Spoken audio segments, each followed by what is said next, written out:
A 5-quart jug of 0w-20 looks harmless on a shelf. Same gold cap, same plastic handle, same promise of full synthetic protection.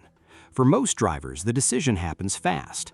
They look at the price, recognize a brand, remember what the owner's manual said, and put the bottle in the cart.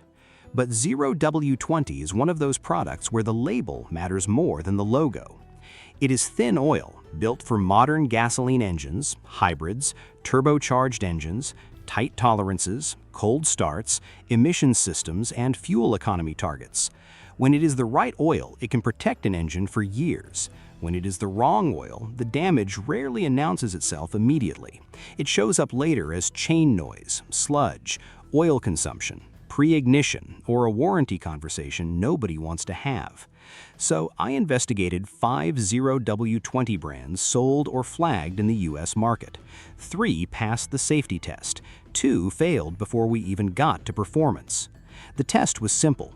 I looked for a verifiable trail, current API and ILSAC standards, GM Dexos 1 Gen 3 where relevant, a legitimate license record, public product data, a label that can survive more scrutiny than a marketing claim. That matters because API's engine oil directory is built to list active licensees and their licensed products, and API's own motor oil guide says certification marks identify oils that meet performance requirements set by vehicle manufacturers and the lubricant industry, backed by marketplace sampling and testing. The first thing to understand is what 0w-20 actually means. The 0w side is about cold temperature behavior. The 20 side is about viscosity once the engine is operating hot. Castrol explains it in plain terms. The W stands for winter, and the number before it is tied to low temperature performance under SAE J300. 0 does not mean the oil has no thickness. It means it flows better in cold conditions than oils with higher winter numbers. But viscosity alone does not make an oil safe. A bottle can say 0w-20 and still be the wrong product. For modern gasoline engines, the bigger question is the performance standard behind it. The standards have also moved. API SPQ and ILSAC GF7A arrived in March 2025. API's current guide describes GF7A as protection against fresh and aged oil low-speed pre-ignition, improved timing chain wear protection, high-temperature deposit protection for pistons and turbochargers, sludge and varnish control, improved fuel economy, emission system protection, low-temperature pumpability, and protection for engines running ethanol blends up to E85. API's guide also says GF6A should give way to GF7A, where GF6A is recommended, while GF6A remains in transition until it becomes obsolete on October 1, 2026. That is why the safe list is stricter than full synthetic or known brand. Full synthetic is a starting point. It is not proof. The first brand I checked was Mobil 1 Advanced Fuel Economy 0w-20.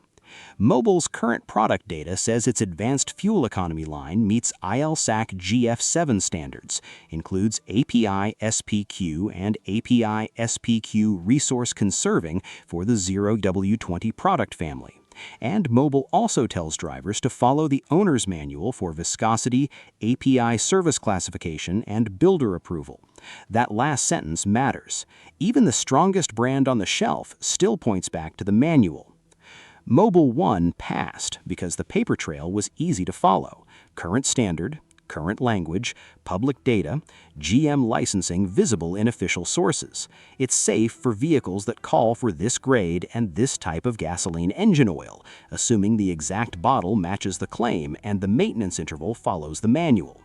The second brand was Pennzoil Platinum Full Synthetic 0w-20. Pennzoil's public page leans heavily on its 15,000-mile protection guarantee, its 15-year or 500,000-mile limited warranty language, and its natural gas base oil story. That marketing alone would not be enough for a safety verdict.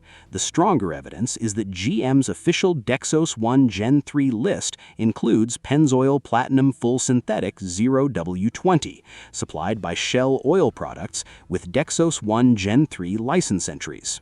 There's also independent context. The Petroleum Quality of America reported that a tested Pennzoil Platinum sample met SAE J300 viscosity specifications and was consistent with the listed API service categories at the time of testing. That test is older than the newest GF7 transition, but it supports a pattern that matters in this investigation.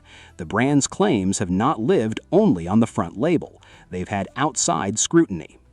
Pennzoil Platinum passed. The safe verdict still depends on buying the correct 0w-20 product, checking the current bottle, and matching it to the owner's manual. But this is a product with a verifiable record. The third brand was Valvoline Advanced Synthetic 0w-20. Valvoline's case is interesting because the public US page is not as detailed in every web view as a shopper might hope. That makes the official licensing trail more important. GM's Dexos 1 Gen 3 list includes multiple entries for Valvoline Advanced Synthetic 0w-20. PQIA also reported that a tested Valvoline 0w-20 full synthetic sample met SAE J300 viscosity requirements and was consistent with its listed API service categories. That combination matters. A brand can be familiar, advertised, and stocked everywhere, yet still needs documentation. Valvoline passed because there is enough public verification to support the claim. So far, the story sounds reassuring. 3 major oils, 3 passes. Then, the investigation leaves the comfortable part of the shelf. The fourth brand was Trentonite 0w-20. This is where safety stopped being a matter of preference. API maintains a page for unauthorized use of its certification marks. On that page, API states it has found motor oils displaying API engine oil certification marks without authorization, and says those oils have not been approved by API as meeting any API engine oil standard. The same page lists Petrochemical Group USA Inc. with the unlicensed Trentonite 0w-20 in the USA. That is a hard fail. This does not require a debate about brand loyalty, base oil chemistry, or online reviews. If the certification mark is unauthorized, the trust chain is broken. A driver cannot safely assume the bottle has passed the standard printed on it. The oil might look normal. The packaging might look professional. The problem is that the claim cannot be trusted. The fifth brand was Explorer 0w-20. Explorer failed for the same reason. API's unauthorized use page lists Olympic Petroleum Corporation with the unlicensed Explorer 0w-20 in the USA. That puts it in the category no ordinary driver should gamble with. And this is the uncomfortable lesson. The danger in engine oil is rarely dramatic at the moment of purchase. The bottle does not look suspicious. The cap does not warn you. The label may even borrow the same shapes, wording, and symbols people have learned to trust. For a modern engine, a bad oil decision can be quiet. A turbocharged direct injection engine can be vulnerable to low-speed pre-ignition, especially under load. Timing chains can suffer when the formulation does not control wear. Small oil passages can punish deposit formation. Hybrids can create odd duty cycles with repeated starts, lower operating time, and moisture or fuel dilution concerns depending on use. API's newer SP and GF7A language exists because engines changed and oil had to change with them. That is why cheap versus expensive is the wrong frame. There are affordable oils that are properly licensed. There are private label oils that can be legitimate. GM's Dexos 1 Gen 3 list includes store brands and value brands alongside major names, and GM notes that Dexos 1 Gen 3 exceeds Dexos 1 Gen 2 and is backward compatible for vehicles that previously used Dexos 1 or Dexos 1 Gen 2, as long as the correct viscosity is used. Price alone did not decide this investigation. Proof did. A safe 0w-20 bottle needs to answer a few questions before it ever goes into the engine. Does the owner's manual call for 0w-20? Does the bottle carry the correct API and ILSAC language for the vehicle? If the vehicle is a GM product requiring Dexos, does the bottle match an actual Dexos 1 Gen 3 licensed product? Does the API mark look real, and the product can be found through legitimate sources? Is the bottle current stock, or is it an old formulation sitting in the back of a discount store? The oil aisle rewards impatience. The safest buyer slows down. Mobil 1 Advanced Fuel Economy passed because it had current standards and public documentation. Pennzoil Platinum passed because the brand had official Dexo support and independent testing history. Valvoline Advanced passed because it appeared in GM's licensed list and had outside testing context. Trentonite failed because API listed its 0w-20 as an unauthorized use case in the USA. Explorer failed for the same reason. That leaves the final verdict. Only 3 of the 5 were safe buys in this investigation, and the real takeaway is bigger than 5 names.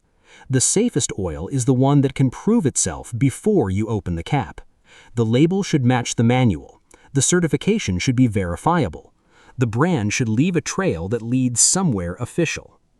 Because once the oil is inside the engine, trust becomes mechanical.